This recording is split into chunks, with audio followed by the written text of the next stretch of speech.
చిగురించబోతుంది. గొప్ప దినాలు నువ్వు చూడబోతున్నావు. నీ యేసుకు సమస్తము సాధ్యమే.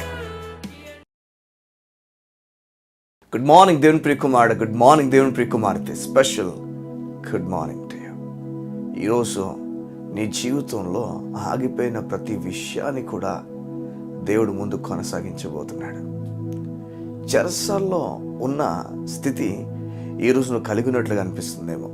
చెరసాల బ్రతుకులో నువ్వు ఉన్నట్లుగా అనిపిస్తుందేమో. నీవు దేవుని ఆశీర్వాదం అనుకున్న విషయమే ఈరోజు చెరసాలుగా మారిపోయిందేమో. దేవుడు నన్ను ఆశీర్వదించాలనుకున్న విషయమే నిన్ను చెరగా తీసుకుని వెళ్ళిపోయిందేమో. చెరగా నువ్వు అయిపోయావేమో. నీకు జరిగిన పెండ్లి ఈరోజు ఒక జైల్లో పెట్టినట్టు అయిపోయిందేమో. నీకు జరిగిన ఒక విషయం నీ జీవితంలో నిన్ను ఒక జైల్లో పెట్టినట్లుగా, ఒక ఖైదీగా నిన్ను చేసినట్టుగా అనిపించిందేమో. నీవు అనుకున్నట్లుగా ఏది చేయలేక నువ్వు బంధింపబడిన వ్యక్తిగా అయిపోయావేమో. సగమవేనండి, ఒక మంచి విషయం నిమిత్తము ఏ రోజైనా నువ్వు బంధింపబడితే దేవుడు చూసుకుంటాడు. బైబిల్ చెప్తున్న ఒకానొక మాట ఏదంటే, చెడు చేస్తే ఆ వ్యక్తికి చెడు జరుగుతున్నప్పుడు, అవును చెడు చేసినది చెడు జరుగుతుంది కదా, ఓకే, కానీ ఒక వ్యక్తి మంచి చేసినప్పటికీ తనకు చెడు జరిగితే అది దేవునికి హితం అవుతుంది. దేవుడు దాన్ని బట్టి సంతోషపడుతున్నాడు. ఎందుకని సంతోషపడుతున్నాడు అంటే, యేసు వలే ఈ భూమి మీద నువ్వు కూడా మారినందుకు. మనం అనాలట, ప్రతిసారి మన జీవితంలో ఒక చెడు జరుగుతున్నప్పుడు, మనం మంచి చేసినా చెడే మన జీవితం జరుగుతున్నప్పుడు మనం ఈ విధంగా చెప్పాలట, అయ్యా నీకు కూడా ఈ విధంగా జరిగింది కదా, నువ్వు ఎలా స్పందించావు, నేను కూడా అలాగే స్పందించడానికి ఇష్టపడుతున్నాను. నిజము, ఈరోజు నీ చేతులు కట్టేసినట్లుగా, నీ కాలు కట్టేసినట్లుగా నువ్వు చెరలో ఉండిపోయిన ఒక వ్యక్తిగా ఈరోజు ఉన్నావేమో. నీ జీవితం నిరాశ వలకు వెళ్ళిపోయిందేమో. ఈరోజు ఎటు చూసినా ఎటు వెళ్ళినా చూడండి, సముద్రంలో ఒకే ఒక చేప ఉంటే ఒక చేపను వల వేసి ఎలా అయితే పట్టడానికి ప్రయత్నం చేస్తున్న ఒక వ్యక్తి వలె నీ జీవితం అయిపోయిందేమో. ఆ ఒక్క చేప వల్ల నీ జీవితం అయిపోయిందేమో. ఆ వల నిన్ను పట్టడానికే చూస్తున్నారేమో, నీ జీవితాన్ని పాడు చేయడానికి చూస్తున్నారేమో. నేను చెప్తున్నాను విను, యోసేపు జీవితం కూడా తన అన్నదమ్ములు పాడు చేయాలనుకున్నారు. తన జీవితాన్ని నేల కోల్చాలనుకున్నారు. తన జీవితాన్ని అమ్మేసి ఇంకా అయిపోయింది వాడి జీవితం అనుకున్నారు. కానీ ఒక మాట నేను చెప్తాను వినండి, మనుషుడు ఫుల్ స్టాప్ అని పెట్టేయచ్చు, మనుషుడు జీవితం అయిపోయిందని చెప్తే ఎండని రాసేయచ్చు. కానీ దేవుని చేతిలో ఉంది కథ అనేది. దేవుడు నడిపించాలి. నేను చెప్తున్నాను, రాబో దినాల్లో ఐగుప్తు అనే ప్రదేశంలో దేవుడు నేను ఎత్తబోతున్నాడు. నువ్వు అనుకుంటున్నావేమో, నీ జనాల మధ్యన నేను సరిగా లేవు, నీ జనాల మధ్యన నేను సరిగా చూడలేదని. నేను చెప్తాను మీరు, నువ్వు వెళ్ళబోతున్న స్థానంలో దేవుడు నేను పైకి లేవనెత్తుతున్నాడు. అవును, కొన్నిసార్లు మన సొంత వాళ్ళ దగ్గరే మనకు బాధ ఉంటుంది. అని దేవుని లేఖనాలు చెప్తున్న ఒక విషయం ఏమనంటే, యేసు ప్రభు తన సొంత వారి మధ్యన కనపరచబడలేదు.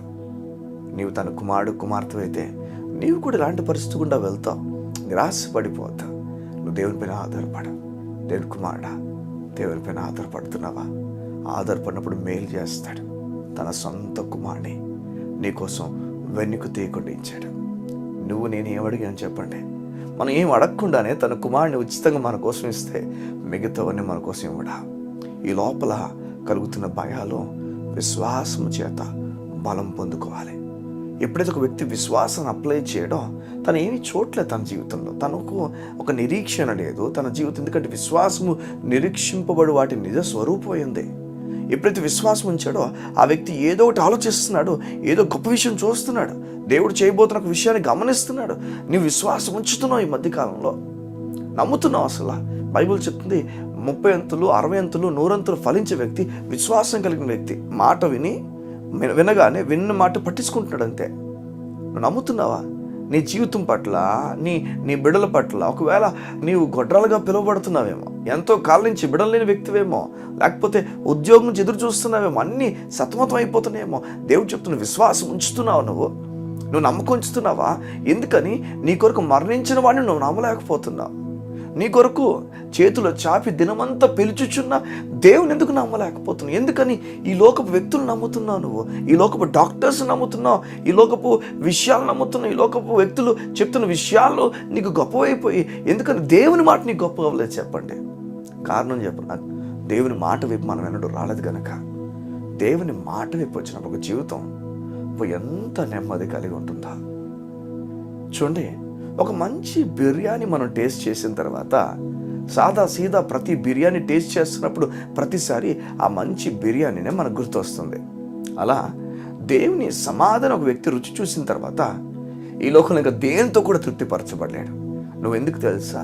నీ జీవితంలో ఇంకా వాటి దగ్గర ఉండిపోయే కారణం దేవుని సమాధానం దగ్గరికి నువ్వు ఎప్పుడు వెళ్ళలేదు కనుక. ఈరోజు ప్రయాణం చేస్తావా? తన సొంత కుమారుని ఇచ్చేసాడు నీ గురించే.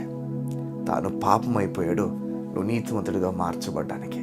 నీకు చెప్పనా, దేవుడు నిన్ను ప్రేమించుచున్నాడు. ఈ ఉదయాన్న దేవుడు నిన్ను ప్రేమించుచున్నాడు.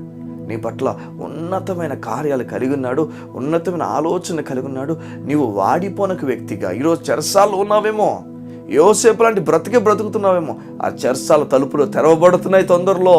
ఆ చెరసాల నుంచి బయటకు రాకపోతున్నావు, రాజులు ఎదుట వెళ్ళబోతున్నావు. నిజమిది. దేవుని దగ్గర అబద్ధం ఉండదు. ఆయన అబద్ధం ఆటకు నరుడు కాదని బైబిల్ చెప్తుంటే నీ పట్ల గొప్ప కార్యాలు కలుగున్నాడు. నమ్ముతావా? ఈ ఉదయాన్ని విశ్వాసం ఉంచా. విశ్వాసంతో బలం పొందు. అబ్రాహాము ఎలా అయితే విశ్వాసం ద్వారా బలం పొందాడో అట్టి బలాన్ని నువ్వు పొందు. కళ్ళు మూసుకుంటావా? ఈ ఉదయం నీ గురించి ప్రార్థన చేయడానికి ఇష్టపడుతున్నాను. మా ప్రియ పరలోకపు తండ్రి, నీ బిడ్డలు సోలిపోకుండా, కూలిపోకుండా నెమ్మది కలిగిన బ్రతుకులను వారికి ఇమ్మని అడుగుతున్నాను. వారు ఏ విషయాలైతే దిగులు పడిపోయి, వారు ఏ విషయాలైతే బెంగపడిపోయి, వారు ఏ విషయాలైతే ముందుకు అడుగు వేయలేక వారిని తక్కువగా చూసుకుంటున్న సందర్భాలు ఉన్నాయో అవన్నిట్లో కూడా నీ వారి కొరకు క్రయధనముగా మరణించిన వాడా నీకు వదనాలు. ఈ లోకము ఒక వ్యక్తిని చాలా తక్కువగా చూడొచ్చు. వీడు వేస్ట్, వీడు పనికిరాడని ఎన్నో మాటలు చెప్పొచ్చు. కానీ నీ ఒక వ్యక్తిని అనలేనంత వరకు కూడా, వానిపైన నువ్వు ముద్ర వేయలేనంత వరకు కూడా ఈ లోకం ఎన్ని మాటలు అన్నా అవి పనికిరావని యోసేపును పైకెత్తగల దేవా, నీ ప్రజల్ని ఈ ఉదయాన్ని పైకెత్తమని కోరుతున్నాను. వారు దేని కొరకు ఎదురు చూస్తున్నారో, ఏ విషయాల కొరకు వారు ఆశపడి ఉన్నారో వాటన్నిటినీ జరిగించి నామను మయంపరుచుకోమని అడుగుతూ యేసు పరిశుద్ధ నామమున ప్రార్థించుచున్నాము తండ్రి. ఆమేన్, ఆమేన్, ఆమేన్. దేవుని కార్యాలు నమ్మ, దేవుని విషయాలు నమ్మ. దేవుడు గొప్ప కార్యాలతో నిన్ను నడిపించబోతున్నాడు. God bless you.